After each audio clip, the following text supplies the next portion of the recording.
So now we wanted to do Mia Goth, I think. I think she's a 7-wing 6, 9-wing 1. I think she's a 2-wing 3 heart, but other people think she could be a 4 heart. And then I'm confused on her stacking. Travis, I typed her as SPSX and she looks SPSX, but when you watch her in videos, she's also very so I don't know. I think she could be SPSX 7-wing 6, 9-2, which is kind of a weird combo. So anyways. She does have those dead eyes, SPSX. It's so funny that you can just look at it and be like, oh. So yeah, she's in that movie Pearl and X. Oh yeah. And she's in Nymphomaniac and Suspiria. This zombie-like look to her. Swapping blood for what is this? Do you see that? Maybe she. Never mind. Okay, right. No. If she swaps blood for something, you were expecting her. Never mind. She does kind of play anything goes parts though, so maybe she and she's dating or she's with Shia LaBeouf, who's disgusting. She's like a Vermeer painting. This is wild. It's she's like this, and then you see her out, and she's just SP9 looking. So SP9. The SPS. That's SPSX. That's so funny.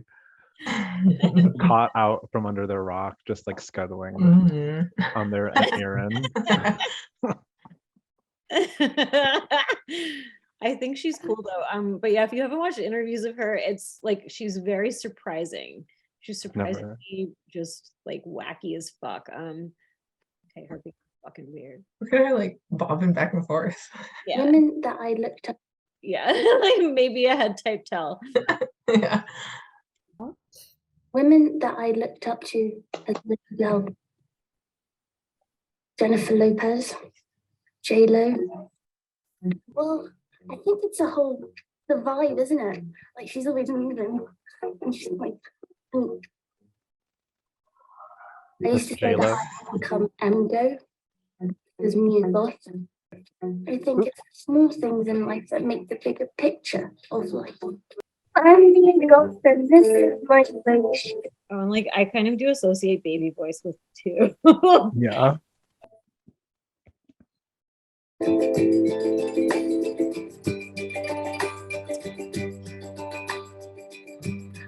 For my first ever audition, I went for this a cat lady who was a model and then turned into a cat at night time.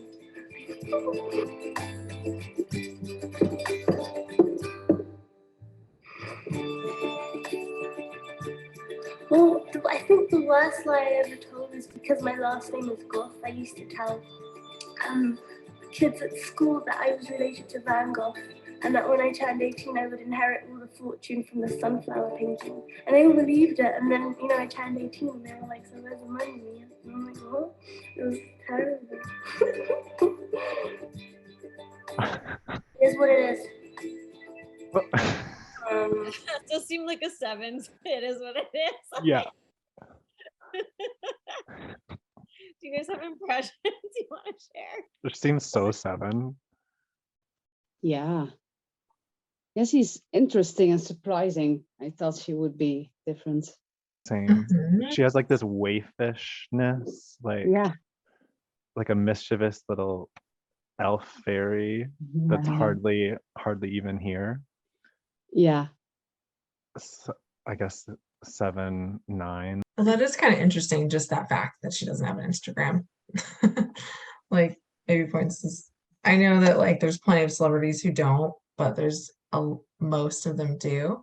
So maybe it's more confirmation for the social blind, just not really wanting to put herself out there like that. Yeah, well, we actually shot that scene on our last day of filming. And that was done intentionally. It wasn't lost on us how difficult that was going to be. Ty had mentioned that he had this idea where he would love to just have me saying the monologue and just have it be one take. And as an actor, I love that idea and I love the challenge of that. And so really I was, with the 3 weeks that we had to turn around the set to make Pearl, I was working on it, and it was with me every moment I had off off the Pearl set to just kind of go over it and just try and get the lines so that I could then not have to think about the lines anymore, and just Kind of struggling. Yeah, and it also She's not looking at them once through that whole. I mean, now she did, but like that was a long time to just be looking off while she's trying to come up with her answer. Yeah. It's not as socially aware. 'Cause No. it was kind of like an Mhm. awkwardly long time while she was looking away, I think. Hmm. And she doesn't, it's not like she's like really flitting around as much as I would think Yeah. of like in like a stereotype of a 7, you know what I mean? Yeah, it's like she's kind of ping-pongy in some interviews, and then another, like she kind of had her shit together. Maybe she's like making more of an effort to not be as like wackadoo or something. Harriet Smith is she begins as an incredibly naive, very sweet and curious young girl, and Emma Woodhouse takes a liking to her. And this excites Harriet like nothing else. It means everything to her. And they very quickly form this friendship. But the friendship is, there's a power dynamic at play that's not very balanced. And Emma Woodhouse decides to basically take control of Harriet's love life. Her aesthetic in this is interesting. It's a lot more like bright and fresh Hmm. Yep. and like an SOSP makeup artist or something. Yeah. The big shoulders. Yeah, but also I was also thinking about Helena Boehm Carter or something her name is, because she's also 7 SPSX, and she is more, like laid back, and Of a also if math. you look at Mar is also more like, like Yeah. I don't know, more sloppy in a way, and she, I don't know if she's that sloppy. Like you think she might be a SOSP? Maybe. I Hmm. mean, it's not like I'm not like completely sold on the social blinds thing. Yeah. Just if I It's good. compare her to other social blinds SPSX 7s. And Emma is such a social story too, isn't it? And she seems, I don't know. that's like I what haven't she was seen talking it. about. Isn't it the Jane Austen? Yeah. I don't know it, but even in that clip, she's talking about like their friendship and the She's like power being dynamics. it's like she is a matchmaker, isn't she? And so I guess her character was the one that was being sort of manipulated. She's also in shit like Nymphomaniac though. Oh. She's like, yeah, and she has like graphic. I think that's how she started dating him, was because they started fucking like in the Oh movie. God.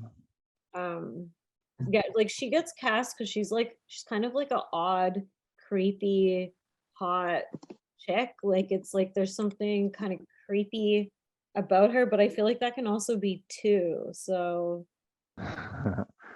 if she's a triple positive social blind, like, But is she like spilly? Is she like, I don't know, just like disrupting and then talks about some fucking weird story suddenly, like very inappropriately? she kind of does in these younger interviews where she's just sort of left to her own when she's just sort of talking at the camera. It's like she's kind of just like saying all kind, like she has no filter, it feels like. I guess 7, That's but true. Yeah, that's also 7, of course. I think 7 and 9 is probably right. And I can see also 2 fics over 4. almost seems like a 9 to me because some of these questions takes her a long time to get her thoughts out. There's like this really, at least on the couple that we just watched, there's like this hesitancy, and I kept being like, okay, you just get it out. You can do it, you know? Which is Yeah. kind of what I tell myself sometimes in my head. But when she was younger, yeah, there was like so much energy and she was very bouncy and seemed more like a head type. But I'm wondering if she is social blind, but she's 9.1. Mm. To kind of be like Joanna Newsom's that, and they're kind of like regal and stuff, like social self-pres, but Yeah. because it's combined with 911, you know, that like Mhm. aristocratic stuff. I mean, like in photos, she looks like a 9, I think, but I feel like she seems like a head type to me. Like she seems like Yeah. What was your first reaction to a remake of Dario Argento's Suspiria? Well, I hadn't watched the original when I first heard of this project happening. I just got an email and my agents were saying that they were tracking the project and Luca was going to direct it. And that alone was enough for me to become incredibly excited. And from that point onwards, I would have done anything. So how familiar, because I've been pretty much a fan of his since I Am Love. I kind of came in late. What was your favorite of his before this? A Bigger Splash. Amazing. Yeah, I Yeah. love that movie. But I'm the same as you. I Am Love was the first movie I'd seen, and I thought he was a really special, unique director from that point onwards. What is it about this screenplay? Because it really delves into the witches, I think, more than the original. The original is so crazy and over the top, but this kind of fills in the blanks. Did you feel that way? Did you guys talk about that when you were filming it? A little bit, yeah. I think we definitely spoke about the fact that in Dario Argento's version, it's much more like a fever dream. Like everything is condensed and happening in this dance academy, and we were very interested in focusing more on the dance aspect and the witches and the political climate of the time. kind of like noticed that she's talked about it a few times now in interviews where she has this like special relationship with the directors where she's like having all these discussions and like talking about the characters and all this stuff.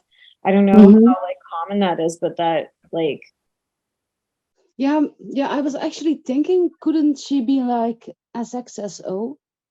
She I don't doesn't seem know. social blind. No, but she also doesn't seem sexual blind, I think, because I don't know, she has this presence. I don't know, this I don't know, she's like a Intensity. little bit penetrative Yeah. in a way. Yeah, I'm leaning to heart, and maybe part of that is this special relationship thing. Like I have this special relationship and have the inside scoop, and But that's also SX though. is it? Yeah, I don't know. I have that Oh, with I thought it people. was like SOSP I even don't know. can be like that. I don't know. I have that also, that I like, I don't know, have this special little relationship with people.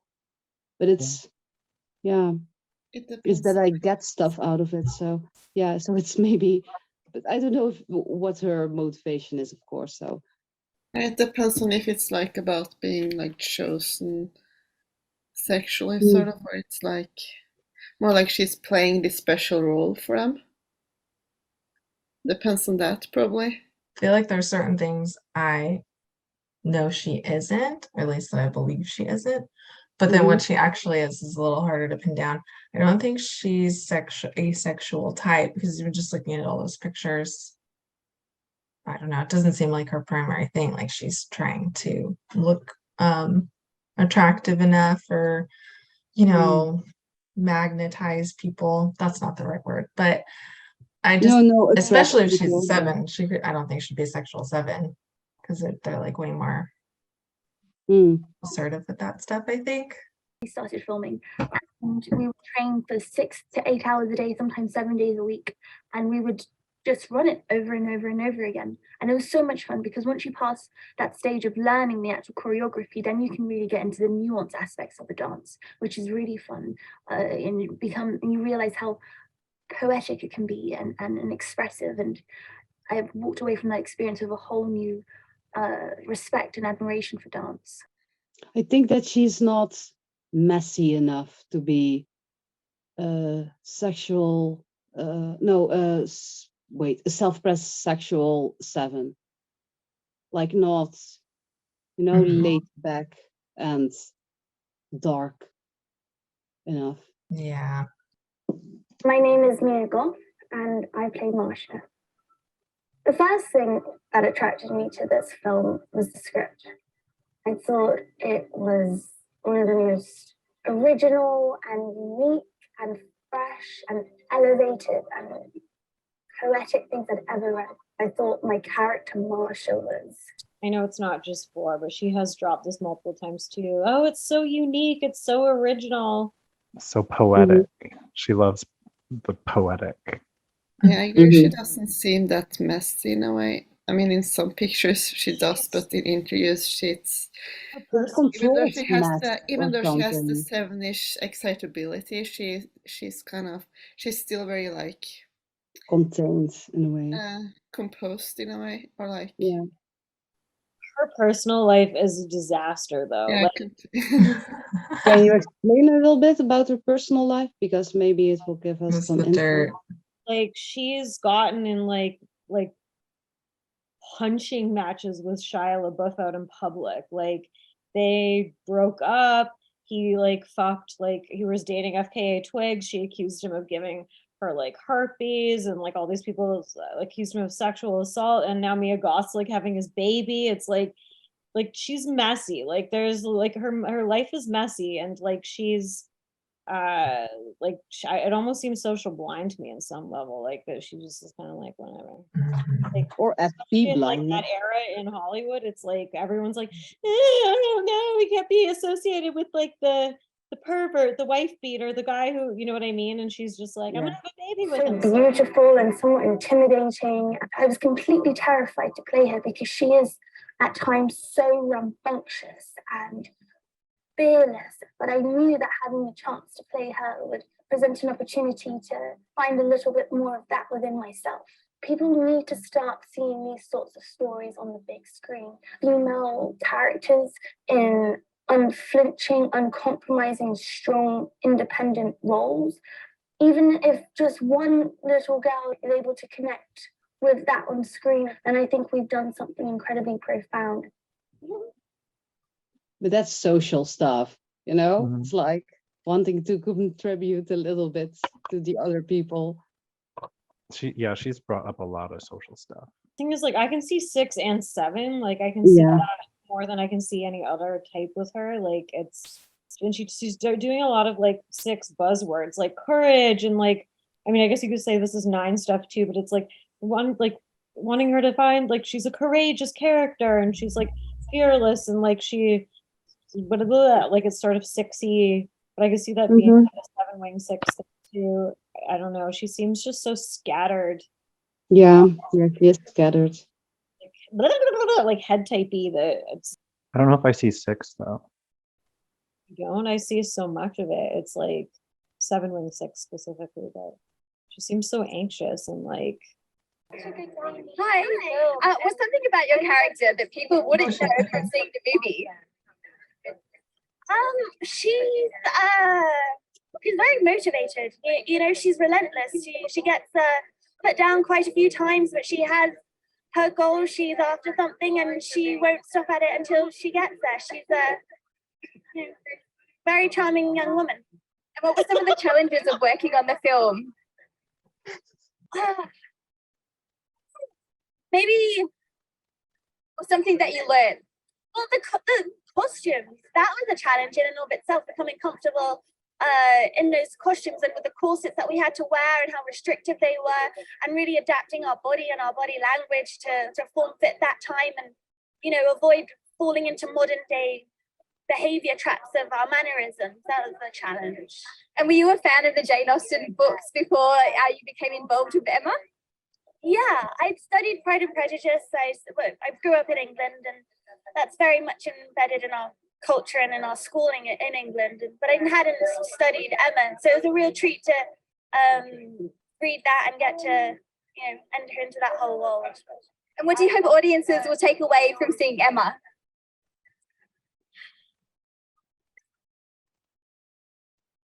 romance is very important, and maybe that we should just be our own matchmakers and not involve ourselves in other people's love lives. Probably, yeah, That's so funny. I was saying, I loved at the beginning, she went to like shake that interviewer's hand for just a second and then it didn't happen. So I think she might be social self-preservation, 7-wing-6.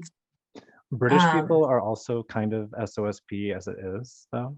Yeah. Just That's funny. culturally. It's the English accent. That's what's I'm having a bias because of it. all the stuff that they talked about was also social and self-press stuff. Yes, she has like a quiz quality to her that I associate more with social self-press, I guess, but I'm not sure. What is something you did for a role in the past that now makes you say, I'm really glad I tried that at a point, but I don't ever have to do that again? When we were filming X, just after we, shot the porno and we were kind of all like just chilling out, having some beers, playing guitar, we had some bologna sandwiches that were part of the scene. And I decided to eat one of those, and I didn't really think through the fact that I was going to have to then eat bologna sandwiches for the rest of that scene. And because there were so many people involved, there was a ton of coverage taking place, and it just ended up being a massive scene. And I felt like bologna at the end of it. And I'm just glad that I never again have to eat a bologna sandwich. What is your second number? 8. There is a zombie outbreak on the sets of X and Pearl. I need to give you more people to play with here. There's a zombie outbreak. You can pick 2 co-stars to team up with to give yourself the best chance of surviving. Who do you pick and why? Brittany Snow. She has a way of kind of flipping any situation on its head and just making everything feel okay. And I think you would need that in that sort of situation. And Scott Mescudi, because who wouldn't want Kid Cudi there with you whilst dealing with that sort of situation? We've got one more pick. What is your last number? 1. Number 1 is high, low. Can you give us one audition high and one audition low and tell us what you learned from that low? Oh gosh, one audition high.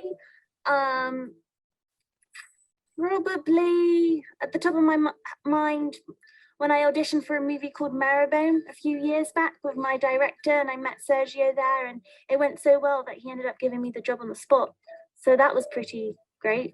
And an audition low, I mean, there are lots of those.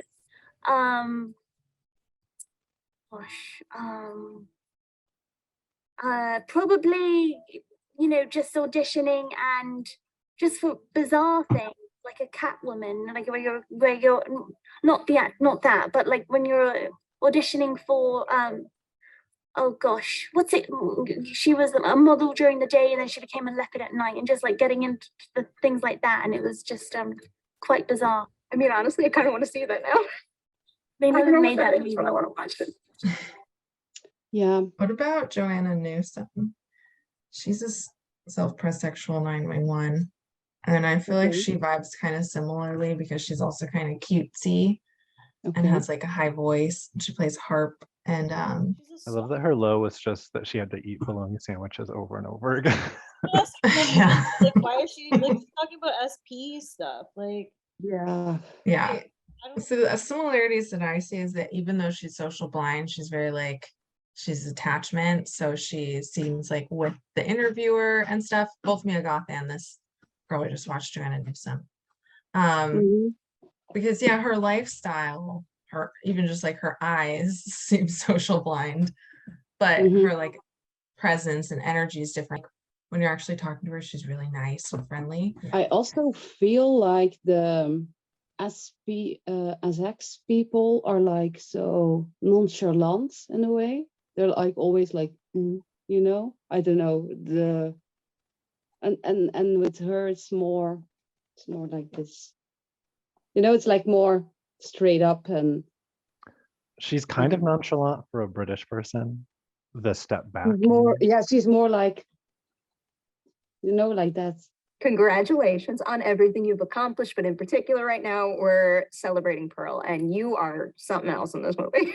Thank you. I know that modeling came first, and I was reading that you were first discovered at 14, but you started auditioning at 16. So I was wondering, was there ever a point when you thought modeling would be the primary career, or did you always know you were going to go the acting route eventually? No, the modeling was great at the time. It was great to have a little bit of pocket money. It was great to, get it a little bit more comfortable in front of a camera and understanding what like a, just how to work with a group of people in that capacity. But acting was always something that there was never any question which route I wanted to go. But honestly, I didn't really do a ton of modeling. I tried, but it never was I was never very successful at it. It was only really after I started working in movies did I, kind of start to work with more esteemed photographers and brands. That came later. Your very first feature, we have to talk about Nymphomaniac. Looking back at that production, is there anything that now makes you say, I'm so glad that set, those people, that material was my very first experience making a feature film? Yeah, entirely. Absolute everything about that film. It feels divine almost, if I can say that. It just entirely, it created a blueprint for me in terms of the kind of material that I wanted to work on, with the types of directors and with that kind of caliber of cast.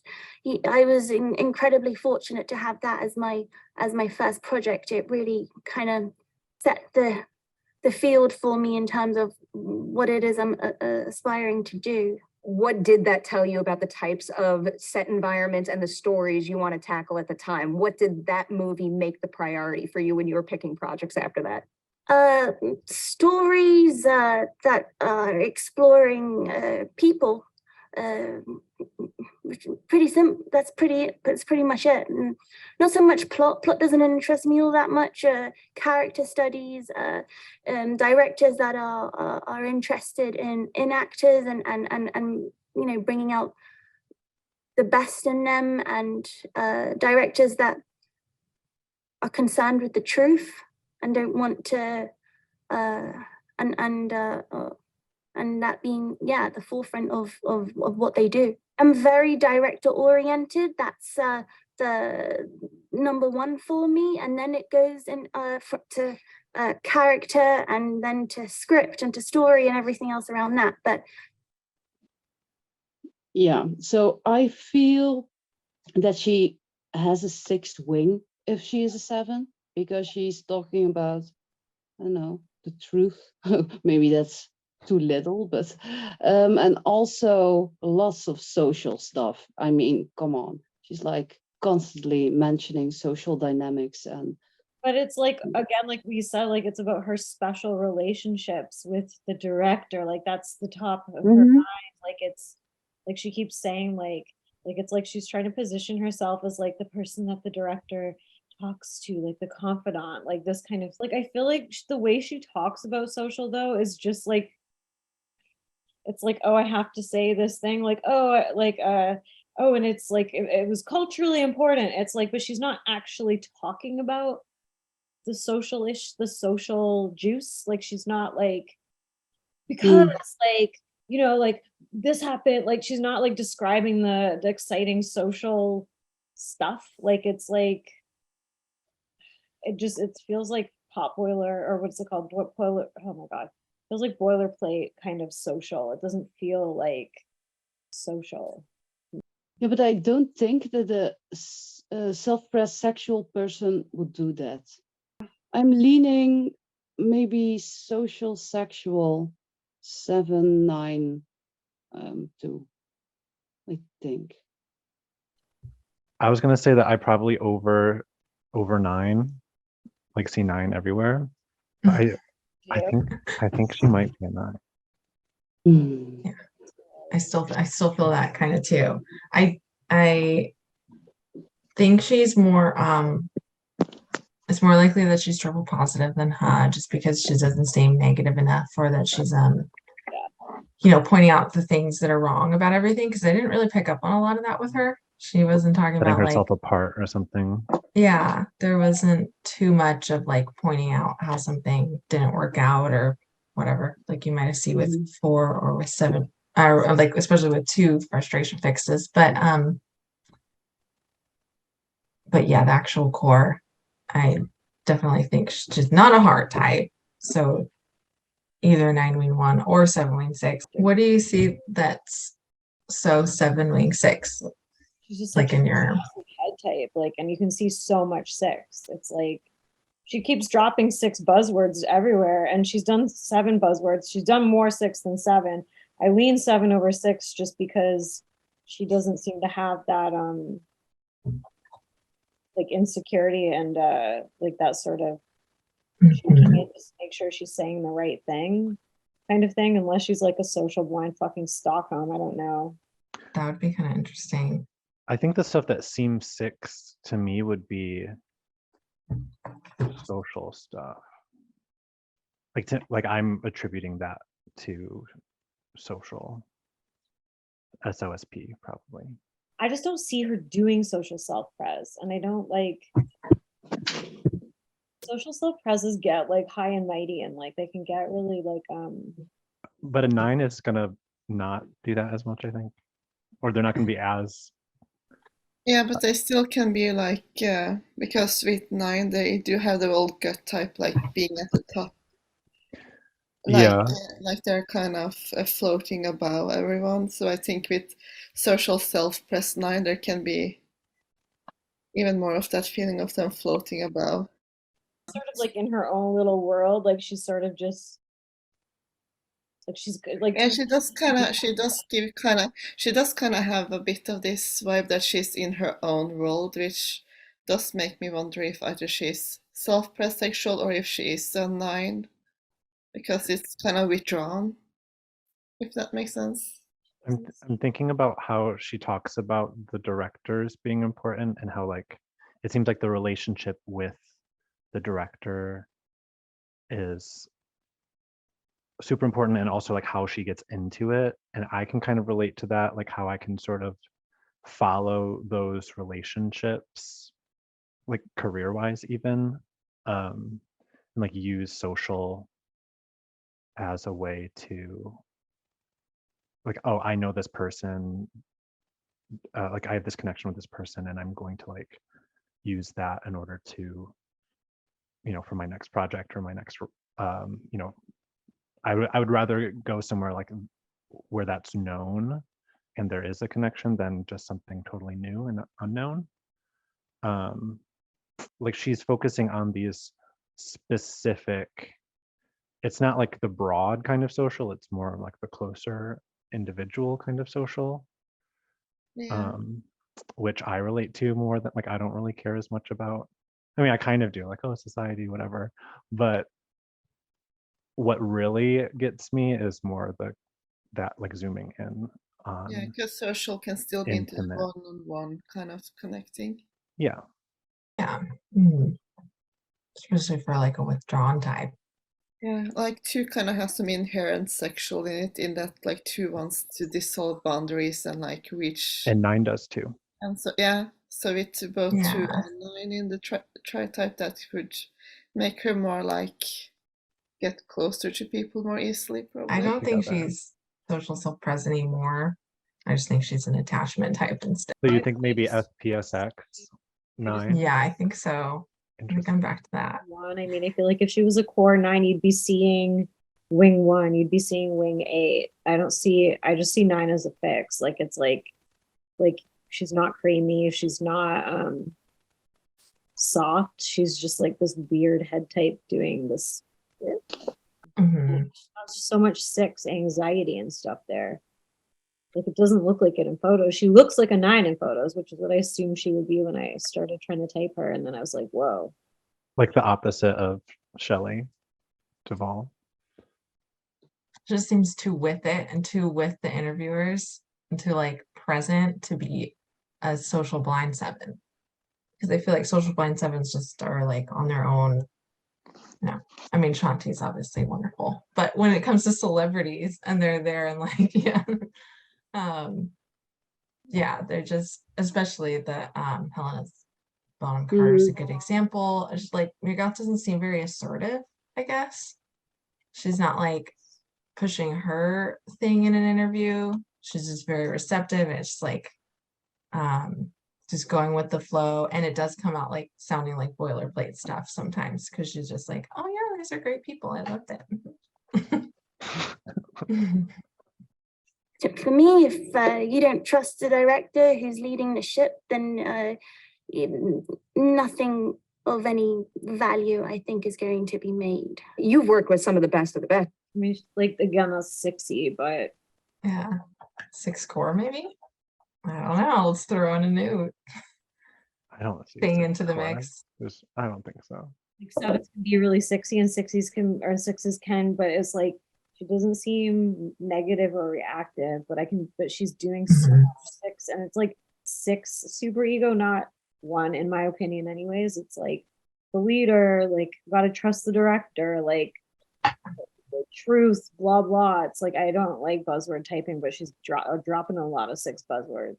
Best directors out there. Can you give me an example of 2 directors you've worked with that have like the most polar opposite ways of working with actors, where they've given you like the widest possible range of experiences? I actually think the best directors are all quite similar in their approach. I think the best directors aren't afraid to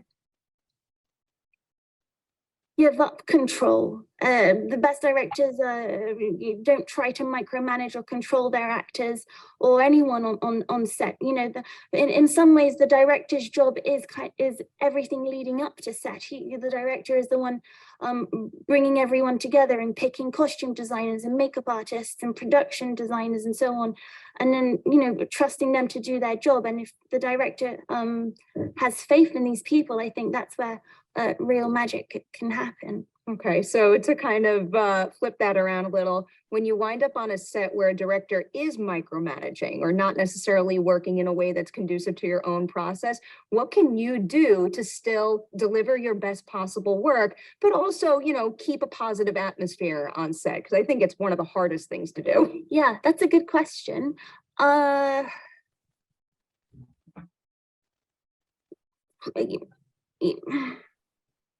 What can you do in a situation where the director is micromanaging you, and what can you do to keep the set still a positive place? I feel like I just asked you an impossible question. No, I think, you know, sometimes sets aren't necessarily quote unquote just positive. You know, sometimes sets have to that there is a little bit of friction sometimes on set, and that's not necessarily a bad thing. I think you know, good ideas can come from that sometimes when you That is fucking so funny. That's like it was like her brain was fritzing, like positive. It's like I can't say anything. I can't think about the negative like situation. Right. And then the idea, like the reframe of, oh, bad is actually good. Yeah. So it looks like she's broken out in hives doing this interview too. I know, clash with somebody when maybe with a director's idea or approach. I mean, yes, you can try it, and sometimes the director might be right, but you know, other times it's good to voice your opinion and what you think the character would do in that instance, and not just do what the director wants. You know, it's by the time you get to set, you should have full ownership of your character. When you're first starting out, especially, I know it can be hard sometimes to have the courage to speak up. So do you remember the very first time that happened and you not only spoke up, but recognized that your voice was being heard in a positive way? Yeah, that's definitely not something that happens day one of being on a set. That comes with time. This lady seems like she's really agitating her with these questions. Yeah, she's so nervous. You can tell. Women's questions are a little bit, feels like you're like she's in a job interview or something. Can you think of a time when you did this and then this happened? Like autonomy things too, like 9 autonomy kinds of things that have come up in our answers. But even if you have a 9 fix, that stuff will still be present. Like and I didn't do that at all on Nymphomaniac. You know, I was just very grateful to be there, and I didn't have anything to say to Lars von Trier. That wasn't lost on me. But maybe with my next film on the Survivalist, that was probably the first time that I started to voice my own opinions, or, you know, at times concerns about a certain situation. Or You guys want to 9 her right there? A little bit. I did think of it. Yeah. Like, well, would a 7 need to amp up to finally saying something? Maybe being social blind, like put her even, you know, because when people have to access their blind spot, puts them in like vulnerable situations, you know, and there's like, feels like there's a lot of risk attached to it. So maybe that's why she's like, well, I still need to feel out the social world here. I don't know. Or just sometimes, yeah, they can be messy and stuff, but other times, like, maybe they're still feeling out the social realm, you know, whereas other people might know how to advocate for themselves or something like that. Does that make sense? Like, they can also be like, have a childlike naivety about it, and because they're not aware of the stakes, maybe.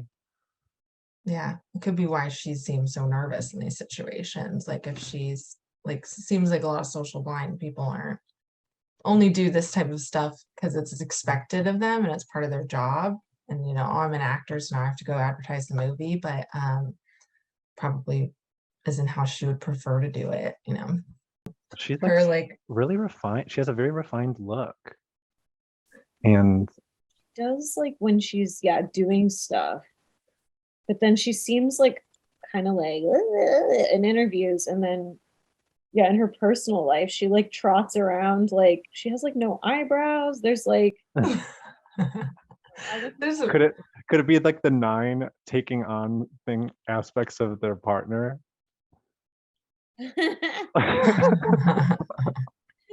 Well, they do kind of match, but I mean oh god. Maybe this is going too far into stereotypes, but I'm thinking of like their tumultuous relationship and the abuse and stuff. Like, one of those headlines was like, Shia LaBeouf admits he was worried about killing his girlfriend. And thinking of him as just like this just regular self-pres social 6w7 guy just makes me wonder, like, who would, maybe this goes too deep into like someone's psychology and the dynamics of like abuse and stuff, but I was just thinking about what type would be with him for so long and then have his kid. Like, I feel like it's just like a lot of thinking happening. Like, and I feel like 9s are more like even if they're not making as much eye contact, they're like not as like you can see the wheels turning, like oh, like a 9 who's thinking is just like, whereas like it's like they disperse into the cloud and then have to come back. Yeah, that's funny. They have to like, or retreat. What's inside? Oh yeah, they're like yeah, one of those.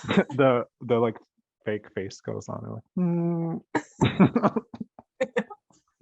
like if she had dark eyebrows, I feel like it would be more pronounced. Right, I can't even see what her eyebrows are doing. You need to like, it's just like her tufts of flesh that are like popping around. We need to CGI some eyebrows on her. It might be crazy, but it kind of makes sense to me that she'd be 6w7 social blind, because I just feel like there's a lot of attachment and stuff, but it's clear it's not 9 now that, you know, I've seen more of it, we've talked through it more, but like there's not a lot of social blind 6s out there, at least that we know about from, and I don't think we've ever typed one before, but like there's a lot of nervous energy. So I do think she's a head type, but she doesn't seem assertive enough as a 7 to be 7. And I know she's constantly reframing stuff, but it could, so that points to a positive type. So there is that, but I just, maybe that's the 6-9 stem is so hard to parse out, and maybe that's why she's so confusing.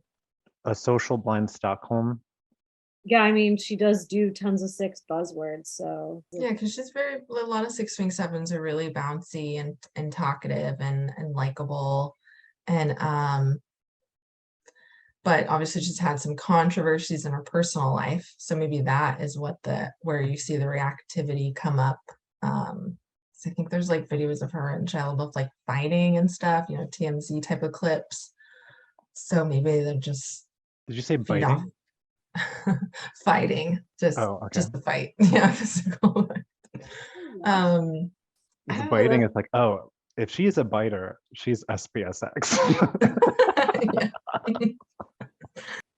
And I could see like why a social blind reactive type would be attracted to the types of roles that she takes on in like horror and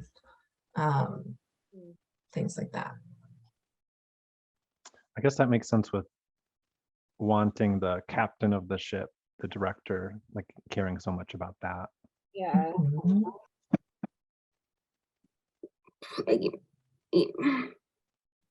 What can you do in a situation where the director is micromanaging you and Oh, we already watched that, but I mean, That's the parachute. Breaking down there. you do to keep the set still a positive place? Feel like I just asked you an impossible. Yeah, is that frustration or is that 6 anxiety? Oh man. It's both. She's one or the other. I don't know. Yeah. She does seem very nervous. No, I think sometimes sets aren't necessarily quote unquote just positive. Sometimes sets have to that there is a little bit of friction sometimes on set, and that's not necessarily a bad thing. I think good ideas can come from that. Sometimes when you clash with somebody, when maybe with a director's idea or approach. I mean, yes, you can try it, and sometimes the director might be right, but other times. Marilyn Monroe's a 6'9" or something, right? Yeah. Mm-hmm. I think so. Sexual. Like, I can kind of see that a little bit here. Like, no, she's not doing Marilyn Monroe, but there's that like. Yeah. Would she be SPSX or SXSP, you think? Mia Goth. Yeah. I think she's self-pressed sexual. Yeah. Yeah. Just because like the little self-pressed stuff she brings up, like the bologna sandwiches is kind of a silly example, but like that type of, I just can't believe I had to eat this stuff. Or there was another video I watched of her, it was about a minute long, and I don't know what the context was, but she was just saying she was like stuck somewhere and it was like 3 hours of filming and she just like couldn't move and people had to give her water and stuff like that. So that just seemed like a self-pres thing to bring up, like this, her like physical space was being encroached on or whatever. I've heard like Robert Pattinson complain about shit like that too in interviews, and he's SPSX, right? Mm-hmm, yeah. Times it's good to voice your opinion and what you think the character would do in that instance, and not just do what the director wants. It's by the time. Yeah, actually, now that we're rewatching this, it does seem more like a 6, like being like, like, because it's not like 9 really. It's more like counterphobic sort of transition or something of like, I don't have to do it just because the boss told me to. Right. It is good to voice like it should be done in this way. You should try it, but then you should say your own opinion. Like, okay. Yeah. Lots of super ego stuff there. Yeah. Right. Like how to navigate that situation. Yeah. When you get to set, you should have full ownership of your character. When you're first starting out, especially, I know it can be hard sometimes to have the courage to speak up. So do you remember the very first time that happened and you not only spoke up, but recognized that your voice was being heard in a Yeah, that's definitely not something that happens day one of being on a set. That comes with time. And I didn't do that at all on here. I was just Someone help her. Get her some water. Yeah. She's got full rash mode. Aw. Yeah, how did we not see this earlier? That's too funny. Yeah, I see that now. Just because even like the thing she said about the friction on set, like, yes, it's positive reframing, but it could also be a 6. Just seeing how sometimes you have to have lows and you have to have the friction, you have to butt heads with people sometimes in Right. order The to conflict of get the like thing done. there has to be, of Yeah. course there has to be conflict. Yeah, it's part of life. That's the real truth, you know. Right? Be that, and I didn't have anything to say to Lars von Trier. That wasn't lost on me. But Yeah, maybe, and I guess like grateful to be there's more attachment than anything. Like kind of. Yeah. with my next film on the survivor list, that was probably the first time that I started to voice my own opinions, or at times concerns about a certain situation or approach to a scene. And Stephen Fingleton, the director of the survivor list, who is incredible, and I don't think he gets enough recognition for what he does. But there were moments where we really clashed, and they got quite. She had to like insert her like compliment, like simpy. Because we could also work out like her heart fix exactly. Like if we think it's 2-wing 1 or 2-wing 3. Yeah, I see that more than 2-wing 1 too. She's too like cute and put together, and like 2-wing 1's not. They're so like old fashioned and Yeah. buttoned up, where she's more, I don't know, cutesy. Oh, that's an interesting picture. Too. Mia Goth and Anya Taylor-Joy next to each other. That was an interesting picture. Oh yeah. Their eyes are totally different. Yeah, that's interesting. That's a good point. So You can see the social blind. Yeah. Wait, what was Anya again? she's social self-pres 9-wing 174. Yeah, the Mhm. SOSP look, like the eye posture, and then Like it's that cheesy thing from America's Next Top Model where your eyes are smiling, whereas Mia Goth's eyes aren't really smiling. They're just there right. without eyebrows. Anya looks more like a 6 than, and then Mia looks like the 9, in that picture, but it's maybe just the instincts. It's funny. Also, her being a core 6 explains why she goes out looking like a bag of shit all the time. She's a 6. More humble, doesn't want to take up too much space. Yeah. Right.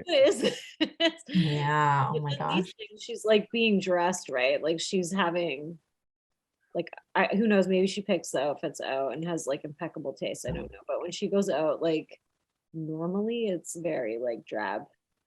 But when it's her job, she can definitely turn it on. Oh yeah, like she looks, even without eyebrows, like she's fucking like, yeah. And if anybody's gonna simp their director, it's probably gonna be a 6. So right. a 6 or a 2. So it makes sense that she did both. Yeah. Did Shelley Duvall, how much did she like simped kind of? Yeah, it feels like all the things have like clicked into place with that full typing of self-pres sexual 6-wing 7, 9 and 2. Yeah. And I think the key to it is like the Angelica Houston thing that you mentioned, of like separating out attachment from social. Yeah, which is tough because they can sound similar, but there's just different, just totally different aesthetics, I think, with the different stackings. So you can see like the ways that they present themselves, clothes they wear, what they look like in pictures, generally like a good clue for the stacking. Right. And SPSX is contra as well, right? Yeah. So it's contra, which did feel like SOSP, plus the 6 attachment and superego kind of feeling SOSP. But yeah, it wasn't. It's interesting. You can see like right? little lookalikes. Yeah. Echoes or something.